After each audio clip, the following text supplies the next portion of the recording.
Okay, so here's my plan. Rather than bolting new bolts through the transom and void my transom warranty, I removed the handle that came with the boat. That is this guy here. So what I'm gonna do is drill some holes through this block of 4x4 untreated lumber. I'm gonna get myself some new 3/8 bolts, probably about 6 to 6.5 inches long, with some nice big fender washers.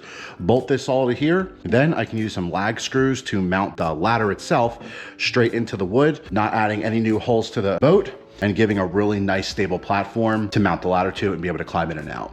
I'll probably also add some rubber bushings on the underside here just to make sure that the ladder isn't contacting the top lip here. I also have the wood positioned just over the lip here so it's not actually resting on the back of the boat. So right now what I'm gonna do is use these holes already here as guides to get my angle correct, drill into this wood, take the wood out, finish the drill holes, and then tomorrow I'm gonna go out and get some bolts and we can bolt this up and see if it works. All right, so I have the same 3/8 drill bit that was used to make these holes.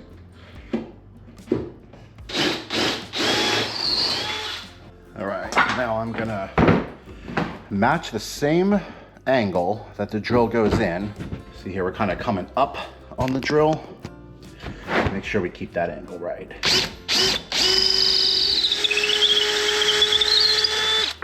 Okay, that's the one. Now the other.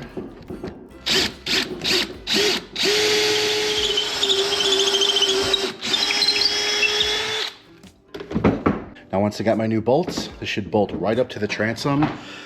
No extra drilling required. This piece of wood is untreated lumber because you never want to use treated lumber around aluminum. To kind of clean this up a little bit, this is going to get epoxied and then carpeted. Yeah, once this is all installed, you really shouldn't even notice it.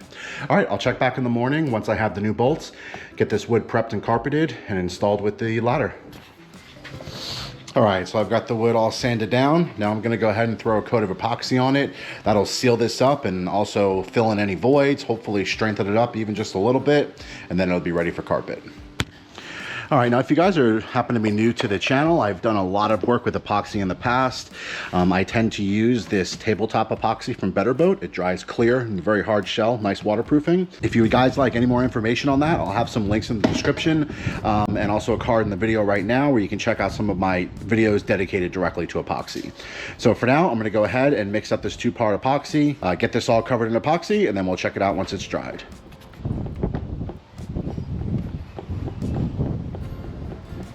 All right, so first thing I want to do is coat the screw holes. That way I know that the interior of the wood is sealed as best as it can be. So when this gets all bolted up, we'll have a nice good waterproofing on the inside. I'm going to do this vertically. So you want a nice good shell. You're not going to see this. This is all going to get covered up by carpet. So this is just waterproofing. And probably a little bit of strengthening because if there's any cracks in the wood, even small ones, this will fill that in. Or knots, fills in any holes in the knots as well. Okay, now there's not too much you need to do. Once you get a good coating on it, it'll self-level itself out and hopefully not stick too bad to the cardboard, and we can check on it tomorrow. All right, well, it's the next day and the epoxy has cured and this has done exactly what I wanted it to do. We have a nice hard shell along the entire piece of wood, so now we are ready for carpet. Throughout the night, as it was curing, I was able to rotate it around a little bit. I was also able to get the bottom side of it. This is 100% ready to go. I'm gonna do a little bit of cleanup just to take down any high spots to get it ready for the carpet, but otherwise, this is good to go. I'm gonna be using this indoor-outdoor carpet from Menards. This was about $5 for the 2 feet that I got with it. It matches pretty well. I'd say it's gonna be really hard to notice. I'm really happy with this carpet. I've used it a lot with boats before. So I think that once I wrap this up and get this installed, you're really not gonna notice this mount much at all. To attach it to the wood, I'm actually gonna be using a spray adhesive. Normally I would use carpet glue, but that takes forever to dry. I have some 3M Super 90, which is that green bottle up there. And it's also the same, or at least very similar stuff that Tracker uses on their carpet as well. All right, so using the 3M adhesive is actually really easy. But there are a couple things that you need to make sure you do correctly or you're gonna have a very bad time with it. I wanna size this so the seam is on the back side, so you don't see that. Or maybe actually the seam will be on the bottom. I think the seam being on the bottom would probably be the best. That way, none of the staples are touching the back of the boat either.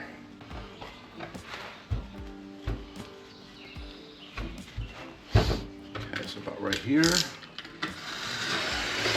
Good. All right, so let's just make sure this is going to be enough. Perfect. Okay. So with the high strength 3M90, the main thing that you want to make sure is that after you spray it on, you give it about a minute or two to start tacking up. If you spray it and then immediately start trying to work with it, the reaction to the chemicals in here hasn't started yet, so it's not going to be sticky at all, and you're just going to smear it around, and it can also like bleed through the carpet, or if you're working with other materials, it's actually a solvent, so you can melt like EVA foam and stuff like that. But as long as you give it a minute to actually start tacking up, actually I think it tells you how long. Apply 1 to 3 even coats of adhesive, then allow adhesive to dry until tacky, then apply. All right, so I think what I'm gonna do to make sure this stays in place is I'm gonna put a couple staples in it to start. That way I know no matter what, we've got it in the right spot. I'm using stainless staples. That way I know for sure these aren't gonna rust out, or at least not as easy. All right, so now I can unroll this. I'm gonna take the spray can. It does have a spray pattern, so if you rotate the knob, it'll change the pattern on you. Just be aware of that when you start spraying it, because it's not gonna come out in like a cone, it's gonna come out in like a straight line.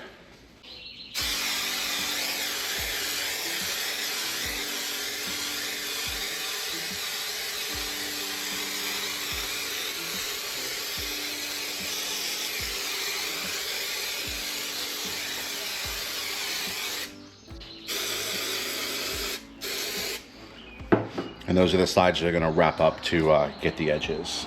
And then, like I said, we're gonna do a little bit on the surface of the wood as well.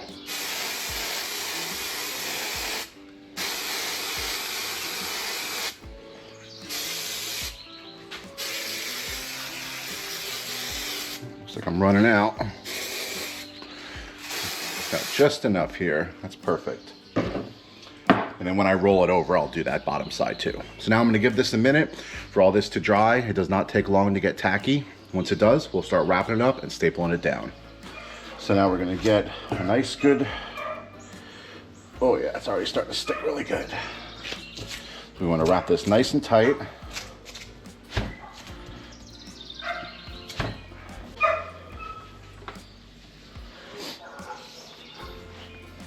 And then for the bottom side here, I'm just gonna cut this.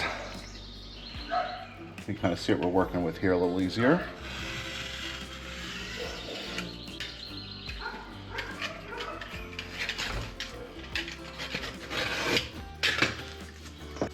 And now the edges, we're just gonna wrap like a present.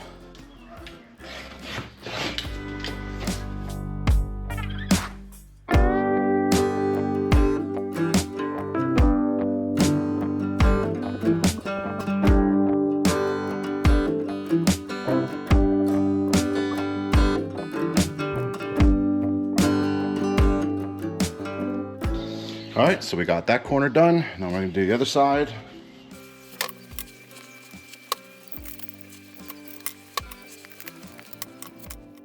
Now, one extra thing I was considering doing was adding a reinforcement plate to the back of the transom here.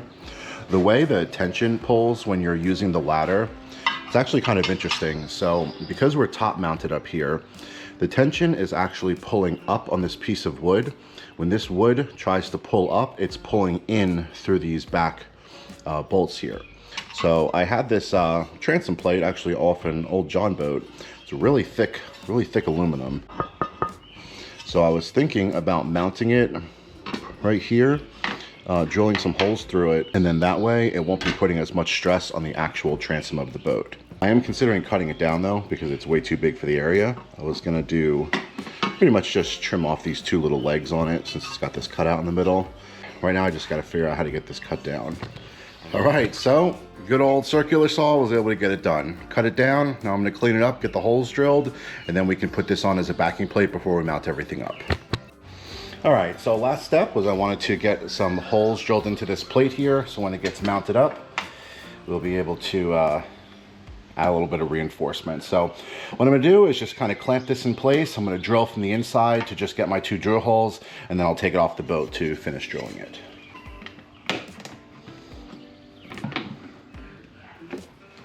So like I said, I'm just gonna use the same holes that are already here.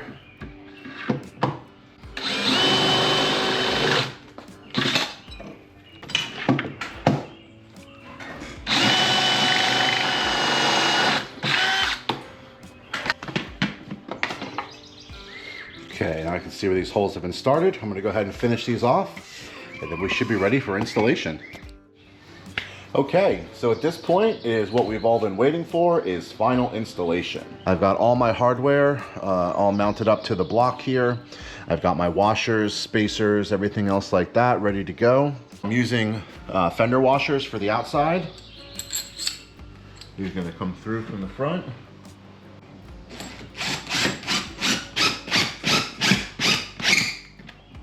Now, let me make sure I have enough threads to do this with the plate. All right, so this plate is looking the way it should. Now, last step is to add a little bit of silicone around each section here. So again, this is just gonna be right around the bolt holes. All right, and then now that we got the caps on the back, get this tightened down one last turn.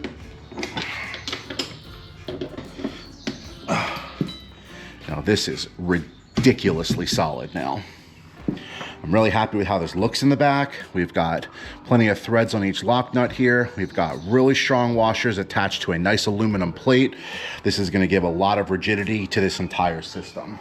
Now we can get the lag screws out and get ready for the ladder.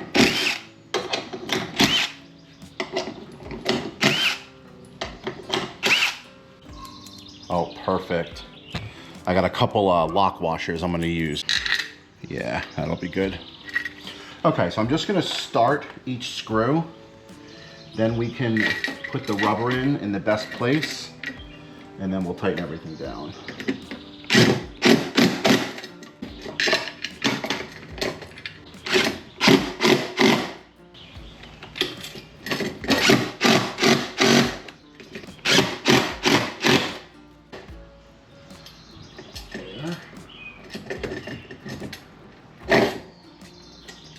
Now, tighten these down.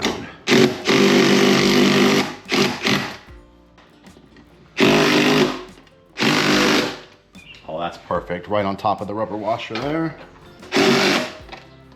All right, and now I'm gonna finish this up with the wrench just to make sure I can feel exactly how tight it is.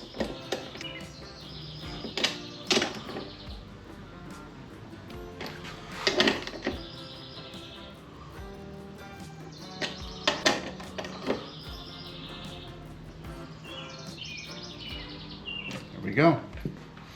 And with that, the ladder install is complete. Okay, and after a bit of cleanup, here is how it looks in its final mounted position. This is how it looks stowed. I have it kind of half in and half out to give it the best leverage. It also doubles as a handle, which is pretty cool. So if you're trying to get up to like launch the ladder, you can pull yourself up by this, and also it replaces the handle that was already there. We have full clearance with the motor turning.